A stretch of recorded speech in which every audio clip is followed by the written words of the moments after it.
E multiplicar? Como é que define multiplicar o nosso querido Euclides? Olha só. Um número é dito multiplicar um número quando quantas são as unidades nele, tantas vezes o multiplicado seja adicionado e algum seja produzido. Entendeu? Eu não sei. Eu não sei se eu entendi muito bem. Por quê? Não é uma frase simples. Ele está definindo uma operação matemática, escrevendo ela no papel. Isso aqui, né? Já tem uma tradução, né? Já tem uma tradução envolvida, porque ele escrevia em grego, né? O próprio grego também deve ter mudado, não é o mesmo grego de antigamente, né? Mas também não deve ter mudado muito também assim, né? Obviamente dá para entender alguma coisa. Mas é interessante que dessa definição a gente tem que extrair uma operação, que é uma operação muito comum à época dele, que ele está ensinando as pessoas, né? Ele está ensinando os seus alunos, ele é um professor, né? Não é diferente disso, né? Ele escreveu ali um grande livro, né? Estruturando tudo aquilo que ele e muito provavelmente os seus alunos mais brilhantes, seus alunos, ou então qualquer aluno mesmo, né? Contribuiu também. Isso aqui não é uma obra de um homem só, né? As pessoas mais interessadas com certeza participaram dessa criação aqui, mas é lógico que, né, que o título aí, né, que o livro leva o nome de uma pessoa só, né? Euclides, inclusive está até aqui, ó, a definição do Teorema de Pitágoras, né? Mas eu não vou ler agora não, porque senão a gente perde o foco. Então, ó, um número é dito multiplicar um número quando quantas são as unidades nele, tantas vezes o multiplicado seja adicionado e algum seja produzido. Então, ele está preocupado primeiro, né, que é o que ele escreve no final, é se existiu o número, se o número foi produzido, né? E o que significa o número ser produzido? Significa que ele está completo na sua frente, né? E lembre-se, isso aqui é geometria.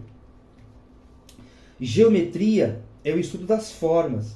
Então, eu vou trazer aqui para a gente as nossas unidades, né? Que eu posso chamar isso aqui de palito. Então, é tudo aquilo que recebe 1, né? Que pode receber 1. Então, isso aqui é uma unidade. Então, um número construído é isso aqui, né? Um número produzido, né? Ó, se eu faço uma produção numérica, vamos supor assim, eu tenho um número. Então, se eu fizer essa operação que ele está explicando e conseguir um número no final, eu produzi o número. Beleza. Não é uma coisa assim, né? Ó. É uma coisa ordenada. É um do ladinho do outro. No caso, né? Como nós estamos falando em medidas, é assim, né? Ó. Uma coisa assim, ó. Pronto, não vou até usar mais esses aqui. Ó, é uma coisa assim. Eu construo, tá vendo aqui? No livro, você percebe esses pontos, né? Ó, essas intersecções, essas uniões. Então ele está dizendo assim, está me preocupado com a construção do número, né? Mas, o que ele quer dizer com o que veio antes, né, dessa preocupação se o número foi ou não produzido? Ele está dizendo assim, olha, um número multiplicado por outro número, né, ou seja, quando eu digo que um número multiplicou o outro, é que o número multiplicado foi adicionado à quantidade de vezes que o número alvo tem de unidades. Então, ainda bem que está gravada essa fala aqui, porque não é uma fala óbvia, não é uma interpretação óbvia. Então, vamos pegar um exemplo que acho que vai ficar um pouco mais fácil, né? Vamos colocar aqui no cantinho da folha o 2 vezes o 3. A primeira coisa que nós temos que fazer é decidir ou escolher quem é o multiplicado, né? Porque ele diz assim, ó, um número é dito multiplicar um número quando quantas são as unidades nele, ou seja, é um número. Quantas são as unidades nele, tantas vezes o multiplicado seja adicionado. Então, o outro número ganhou o nome na segunda frase aqui de multiplicado. Então, qual que é o multiplicado aqui entre o 2 e o 3? Bom, vamos prestar atenção na linguagem. 2 vezes 3. 2 multiplicado por 3. Então, o multiplicado é o 2. Então decidimos aqui, ó, que o multiplicado é o 2. Certo? Então, ó, quantas são as unidades nele, tantas vezes o multiplicado seja adicionado. Então, quem é o nele aqui? É o 3. É o 3. Ah, então peraí.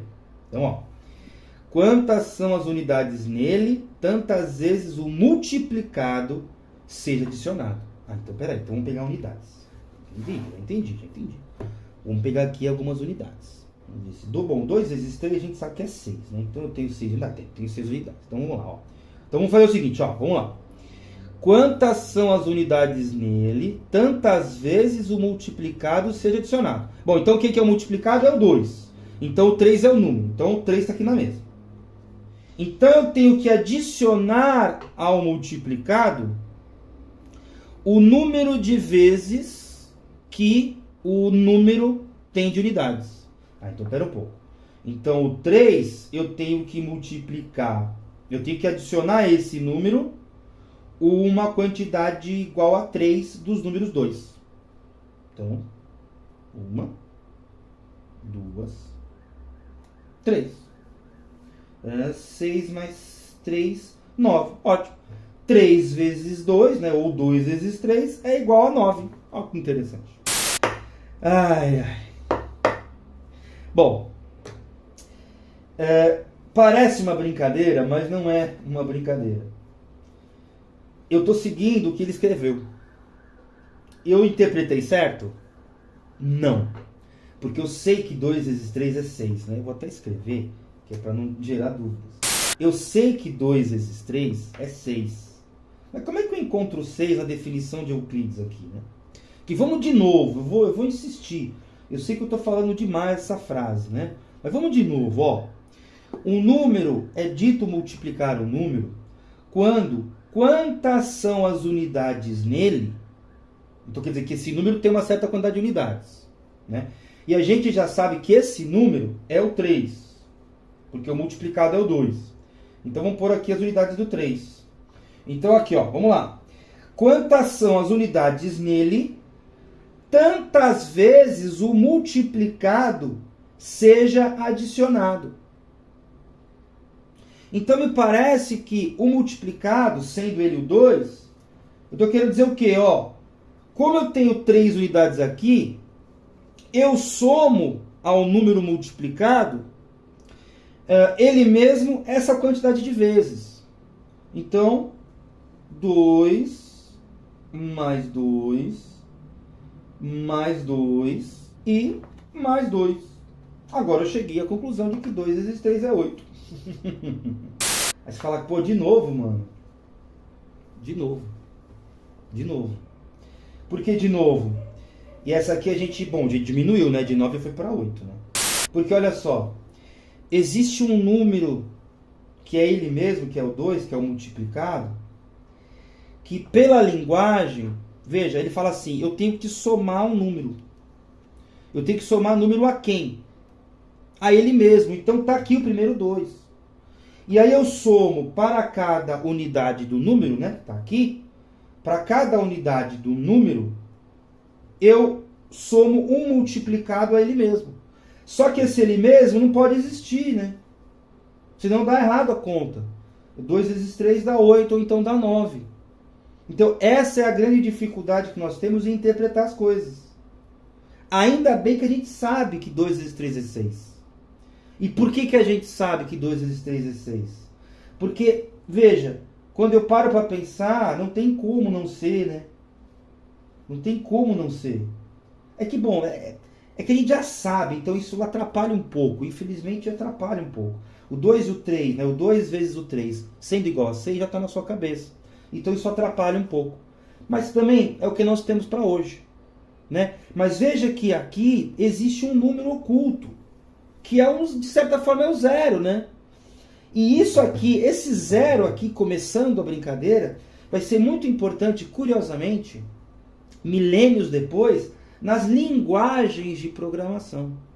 Por isso que são linguagens de programação, porque a depender da operação lógica que você está usando no seu programinha, você precisa começar pelo 1 ou pelo 0. Você não pode começar por qualquer outro. Se você começar uma operação que tem que ser o 0, você começar pelo 1, você vai errar. Você vai pôr uma página a mais, uma linha a mais, uma coluna a mais, um arquivo a mais. Ou então, se você colocar 1 onde era para colocar 0, melhor dizendo, você colocar 0 onde era para ter colocado 1, você vai ter alguma coisa a menos. Ou então não vai funcionar mesmo. Né? Espero que esteja coerente com o que eu acabei de falar. Né? Mas entende que existe um número oculto aqui. Mas é aquela coisa, esse texto aqui, ele já foi traduzido. O próprio ato de falar, de construir um texto, é se alienar da realidade. Então, quando Euclides falava isso e mostrava a operação aos seus alunos, é uma coisa. O pessoal entendia porque existe uma construção ali. Né? Euclides está construindo na frente deles e está falando. Agora, quando ele escreve no papel e alguém que não acompanhou a parte prática vai ler, ele tem uma certa dificuldade, mesmo sabendo grego. Mesmo sabendo grego. Mesmo sendo fluente, tendo nascido no idioma grego, etc. Aí ela escreve no papel, né, faz o livro. Esse livro viaja 2.000 anos, 2.200 anos do futuro, é traduzido para o português, porque essa tradução aqui é direta do grego. Né? Então, o tradutor que se não me engano, é o Edson Irineu Bicudo.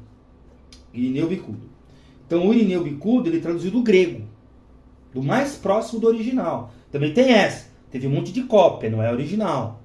Cópia pelo menos em grego.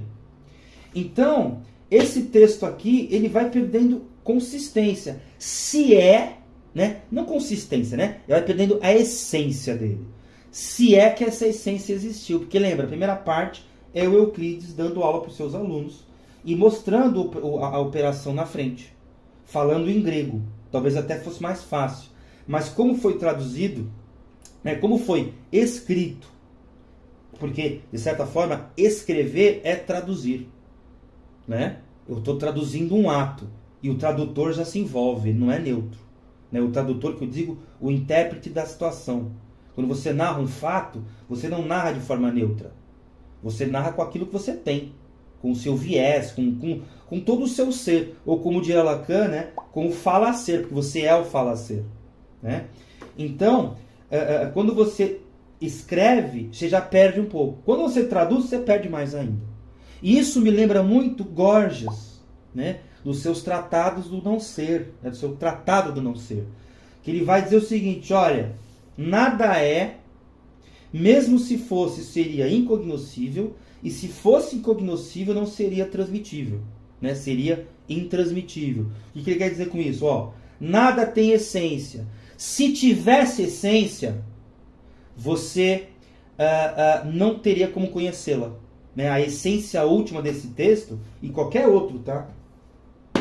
Lacan também. Escreveu lá na década de 70, 80. Quando ele estava falando para os seus alunos nos seus seminários, o pessoal absorvia muito mais fácil, né? Tinha capacidade de absorver de muito mais facilidade. E escreveu, velho, o próprio autor às vezes esquece. Quantas vezes você se esquece, né? Você escreve e aí você não se reconhece no que você escreveu, né? Então isso acontece para qualquer coisa, né? A matemática é um pouco mais fácil porque tem que você provar, né? Que nem aquilo, 2 vezes 6, aquela coisa toda. Mas, voltando aí a Gorgias, né? Ele vai dizer que nada tem essência. Se tivesse, ela seria impossível de ser conhecida. Incognoscível. Agora, mesmo se fosse cognoscível, se chegou na essência última da coisa, você não transmite para ninguém. Olha que interessante, hein? Né? Multiplicando com Gorgias e Euclides. Né? Muito legal, muito legal. Bom, já nem sei o que eu estava falando. Então, vamos fazer uma tradução nossa do que está escrito, né? Uma interpretação nossa do que está escrito, para a gente aí avançar para a próxima folha, né? Então, o que é multiplicação? Ou, se você preferir, multiplicar. Bom, ainda recorrendo a Euclides, até nas próximas definições aqui, ele vai fazer uma coisa que nos ajuda bastante. E quando dois números tendo sido multiplicados entre si, faço algum, ou seja, fiz a operaçãozinha aqui que está em vermelho, né? Quando eu fiz essa produção, quando eu fiz essa multiplicação, o produzido é dito plano. E os lados dele, são os números que foram multiplicados entre si. Ah, então é interessante o que ele está falando, né? Agora a gente vai apresentar a multiplicação, né? Ó, a multiplicação está falando assim, ó, quando você pega dois números, vamos pegar o número fácil. Vamos pegar o número 2 e 3. Isso aqui tem espaço, vai ficar bem bonitinho. Então eu peguei o número 2 e o número 3. Com eles eu fiz um plano, né? Eu fiz uma folha. É uma folha, né? Aqui, ó. DK vai aparecer um pouco mais tarde, mas é isso aqui, ó. É isso aqui. É uma largura, né? É um comprimento e uma largura, ou então, sei lá o quê. Enfim, uma altura, sei lá. É uma dimensão contra dimensão. É um número contra número. Então eu fiz um plano. E aí os lados desse número são os números multiplicados entre si, como ele mesmo escreve. Mas o que é interessante é que a gente pode fazer uma coisa assim. Ó. Nós podemos fechar a figura, que é justamente a ideia de produzir. Né? Demorei um pouquinho, mas falei, né? Ó. A produção de um número é justamente fechar a figura. Nós estamos falando de geometria. Lembra? Não é matemática isso aqui. É geometria. Não é álgebra. É geometria. Então eu multipliquei esses números. Agora, como é que eu sei que dá 6? Fácil, ó. Pegando mais unidades aqui, ó. Eu preencho a figura. Vai aparecer um retângulo. Vai aparecer outro retângulo aqui, né? Vai aparecer um retângulo e um quadrado, né? Quando eu olho para as unidades, eu encontro aí 6. 6 o quê? 6 vazios, né? 6 números vazios. De repente, o número que era uma coisa composta, né? Ainda é, né? Vou pegar aqui. Que era uma coisa composta. Aqui o número 3, vamos pôr mais um pouquinho para ficar mais evidente. Que é uma coisa que você pega, agora é uma coisa que você cerca, né? Vou até por aqui, ó. É uma coisa que você cerca, é um vazio que você cerca. Mesmo no quadrado, né, no retângulo vazio, completamente vazio, a gente, né, encontra que é um grande vazio mesmo. Né? Até lá, inclusive, é a evidência, né, a constatação que é um grande vazio. Eu estou lidando agora com vazios. Ou, se você preferir, eu estou lidando de tal forma que é com o total preenchimento, né? Porque é um plano. Né? É um plano. Essa folha aqui está totalmente preenchida. Olha que interessante. Essa folha aqui está totalmente preenchida. Né? Então, quando eu tiro esse negócio aqui, quando eu não acuso os extremos, os limites e tudo mais, eu percebo aí um completo preenchimento. Mas pelo quê, né? Pelo vazio, né? pelo papel e tudo mais. Né? Mas, o que é multiplicar? Né? Que é isso que nos interessa aqui. O que é multiplicar? Ora, multiplicar é fazer retângulos. Né? Multiplicar é fazer retângulos. Então é isso que a gente precisa para ir para a próxima folha. Entendeu? Uma introdução um pouco longa, você vai ver que a próxima folha vai ser muito mais curta. Né? Mas a gente precisava, né, definir o que era número, o que era unidade, para saber o que fazer, né, com a multiplicação, né, o que era essa coisa de multiplicar. Aí você aprendeu também a multiplicação euclidiana, juntamente aí com Gorgias, para você saber, né, e você se aproximar desses autores interessantíssimos. Né? Gorgias, infelizmente, pouca coisa sobrou, né? Mas eram debates que circulavam lá na Grécia, de Platão, pré-Platão, do Parmênides, do Sócrates, daquela turma toda. Mas vamos para a próxima folha, porque ainda nem começou a nossa aula, sabe? Foi uma grande introdução.